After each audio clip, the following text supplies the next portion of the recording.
Today we are tidying up the patio and doing some garden projects that I wanted to take you along for. You can beautify and use even a tiny miniature space like this little side yard that we transformed after we bought this house. I would say it might be one of the most transformed and best used spaces that was literally just a dog run when we bought the place. So we are going to talk about the few things that I'm doing for the season to make it ready and fresh and clean and beautiful for the summer. And since we do a lot of gardening here on this channel, stick around till the end and I'll take you around to the other areas of the yard and garden so you can see the progress that we're making on our tomatoes, our new berry patch, and even the pool and grass side of the yard that is still a work in progress. Welcome everyone, I am Melissa. I am a mom to two little girls. We are sharing our life experience doing things on a budget. We moved into this house 2.5, almost 3 years ago, and we've had a lot of projects since moving in. So I also wanted to share with you some of my tricks for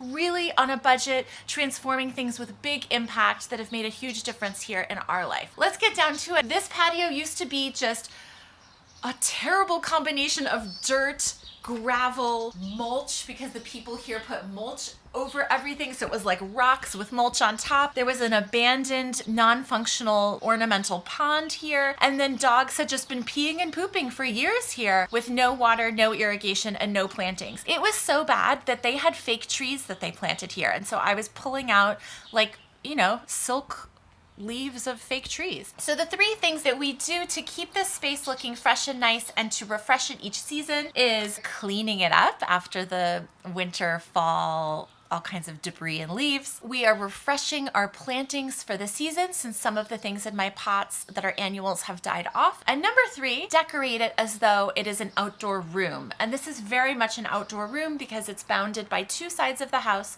as well as this garden fence. And it's not so wide, it gets really narrow over there. So I'm gonna show you some features and some items that I've ordered or collected over the years that we're just putting to use to make it feel really homey and like an extension of our house. The one big investment here that I should tell you about is about a $1,000 to $2,000 investment to put in this brick patio. And let me tell you, it has made this a usable space off of our living and dining room where we can open the sliding glass doors. It's beautiful. It's an eating area. It's a play area. It's a garden area. It's a bird center of activity. We do so much here. One quick note about paint. Paint is the #1 budget transformative tool that we've used in this house. You can move into a house and make it look totally different with paint, and we did that outside as well. Just by using a green paint to paint out straight from the hardware store fence, and by painting it out a dark green, suddenly this area looked lush. It gave the illusion that the hedge was fuller and more mature, and it just kind of made it feel more gardeny. The same thing we did with the brick. If you don't have the budget for brick, you can just paint your concrete a brick color. You could even do a faux painting technique if you wanted. We had the money to put in brick where there was just dirt, and we did a small area, but we were matching up against other areas of poured concrete, and we just matched the color and kept going. So if you're joining different surfaces and you want to have that cohesive look and make it look more expansive and spacious, paint is your best friend, you guys. The first thing in terms of cleaning, I want to share with you my favorite tool, a little spiderweb cobweb cleaner. I have removed so much dust and pollen from my house, so many spider webs.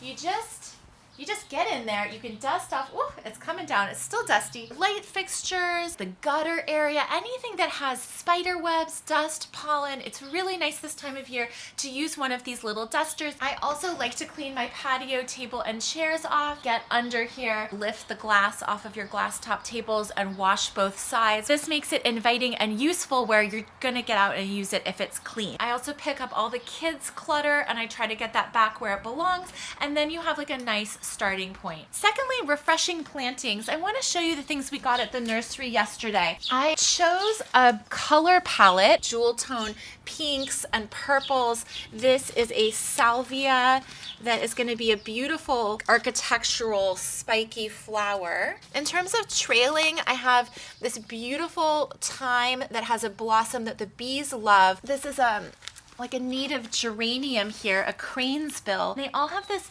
cohesive color palette that I think really makes this feel like a decorated room. I used to always do color, color, color, but I find that white is a really nice neutral in the garden. This is like a mini carnation. And these also have some drought tolerance that I'm excited for, so that if I don't get to water my pots every day, they're gonna be fine. Because the hedge, this soil does not like to be worked so much, I am gardening instead in containers set into the flower bed. These did have impatiens, and I'm just gonna, clean up these pots and plant my new plants into these pots. Down this way, let me show you the other features. This is a hub of amazing activity for goldfinches, red-faced finches. This seed catcher, it generally keeps our patio very clean and tidy.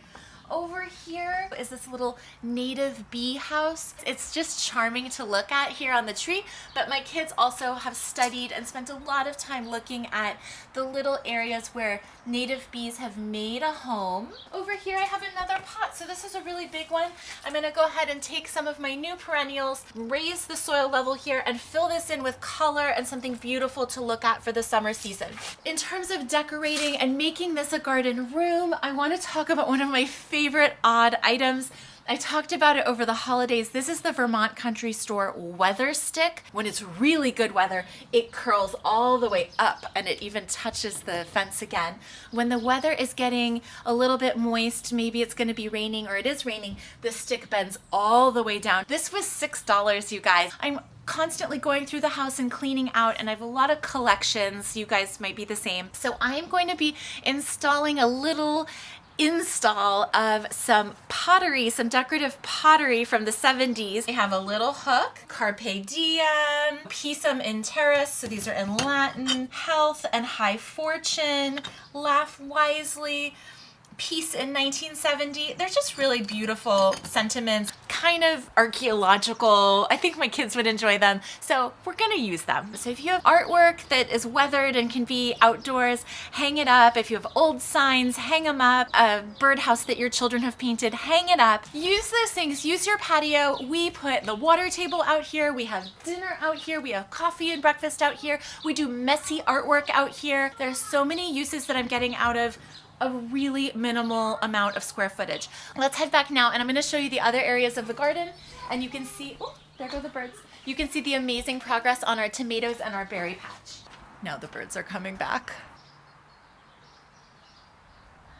They're so relieved that we're gone. So just to give you a sense of budget, I spent about $100 yesterday on my kind of expensive native plants. I do buy my plants from my local nursery that I can walk to. These are my 2 replacement camellias. They are beautiful, and one is gonna go here and one is gonna go on our back huge wall of this property that will one day be an amazing towering hedge of pink flowering camellias. The camellias come from a really amazing family-run nursery. We drive way out to Altadena to Nuccio's nursery. It's like a whole adventure to go there. Amazing brothers. They take you on your word. You can like mail them a check later.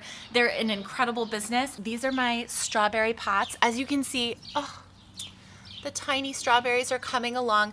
These are an alpine strawberry variety, so they're very tiny. And then I think I have a Chandler or some other, this is a larger strawberry. The strawberry pots are amazing because they keep your strawberries out of the dirt, so you don't get all the slugs and things on your berries like you would in the ground. The girls and I have planted some pansies on the top. These are beautiful, and we tuck them into salads and lunch boxes, and the girls just like picking them, so I'm fine with that.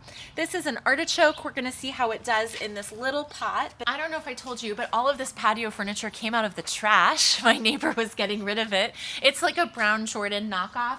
One day we'll have it powder coated and restrapped, but for now it's working and it matches my lattice on the back garden wall. So we have more pansies. We have an herb pot that I planted with the girls.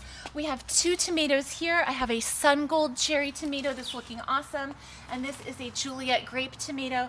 Tons of flowers on these, tons of fruit. I've done a video, I'll link it up for you, about how I prep my pots for tomatoes. You can really create a rich environment of soil and have super productive tomatoes just in a pot. These I bought at Costco even. I got these 2, and one is in the garden. Over here, last we talked, these were yay high. They were this big. These are sweet pea flowers grown from seeds. These are gonna be hot pink cutting flowers. This is sort of a science experiment though, where you can tell the difference. This is a plastic pot that looks like terracotta, and these are real terracotta pots. So as you can see, if you were maybe not so good at watering things, the plastic pot retains the water better and has had more growth than the terracotta pots, which dry out a little faster. So it's fine, we're dealing with it. All of these iris plants, you guys, they were iris rhizomes, like a ginger root sort of. They all were free. A neighbor on Nextdoor, I had posted that I was looking for iris divisions, and a neighbor literally delivered them in a box to my house when I was had a newborn. It was crazy. Our first ones have been blooming white. They're so beautiful, and since they're white, they're really visible from inside the house. I love them. I'm gonna take you around the corner to see what's growing, and then we're gonna say goodbye. By the way, the patio was like a small expensive project. This was our big expensive project. It's ongoing, but it was a demolition area for many years.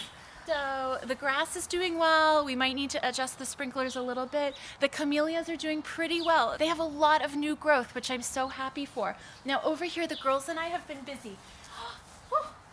We have our first tomatoes. I'm gonna leave it for the girls to pick, but this is our sun gold tomato. This also I bought as a seedling at Costco of all places. And it's doing amazing, you guys. So behind me, look at these roses, my God. These are 3 rose bushes we invested in last Mother's Day-ish. It was Mother's Day. Behind them, I have my cucumber plants growing, and they're blooming right now. Those, I hope, I'm gonna be able to train up behind on these lattices. Amazing, right? They smell amazing. The other cuke is looking good. It's gonna be ready to start climbing, I think. This is the poor lost camellia. It's gonna get replaced with the new one. It's a Nuccio's Cameo. They're so beautiful. In January they bloom and they're fabulous. Over here, you guys, these are the berry vines that my children planted. A lullaberry. We already have fruit happening. It's so exciting for us. This is just the first year of these canes. Over here is a raspberry variety, and then we alternate blackberry or a lullaberry and raspberry, and they're looking great. Thank you so much for being here, you guys. I hope you enjoy the garden updates. Let me know what's going on in your garden right now. How do you prepare your patio space, and how useful is it to you? For us, it's really, really valuable. As always, I will see you again on my channel soon. Take care.